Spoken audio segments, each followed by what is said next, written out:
the strength of your marriage is really determined by the strength of your friendship. The stronger the friendship that exists between you and your spouse, the stronger your marriage. And just like any other friendship, the way to make that friendship stronger is by shared experiences, is through the experiences that you share together, whether good or bad. Now think about this. When you think of your friends, you get excited. Why? Because you know that you're thinking of the next exciting activity that you're going to have together. You're thinking about the laughs that you're going to have. You're thinking of maybe it's not even anything big that you're going to do together. It could be just sitting under the tree and talking, but it's the fun activities, light, laughter-bringing activities that you share with your friends. Now you find that if you're not intentional about having the same kind of activities within your marriage can end up becoming like a contract where each one has to make sure that they fulfill their responsibilities. For example, one has to make sure that they fulfill the bill paying, the school fees, the rentals, the duties that are required of you. And that in itself can make the marriage burdensome.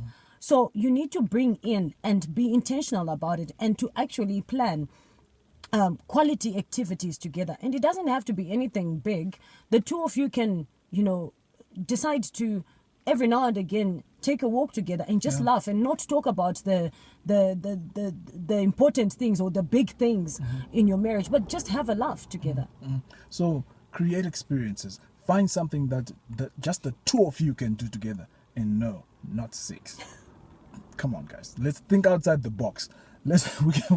We can be a lot more creative than that. So find an activity that just the two of you can do without the kids, without other people, without other friends. So for example, me and Ivy, I love squash. So every so often we go to the squash courts and we play a good game of squash and just have fun, and just laugh together.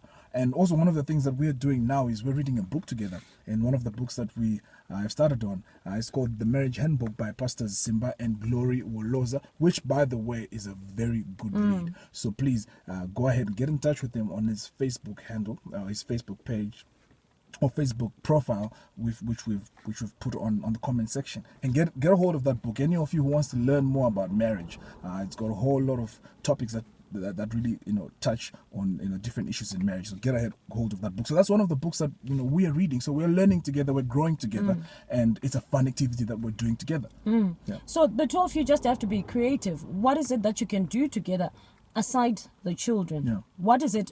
Budget. It doesn't have to be anything that blows your budget out. But what is it that you can do frequently together to just spend quality time consistently together? All right, so that's the challenge for this week. Find an activity that just the two of you can do together.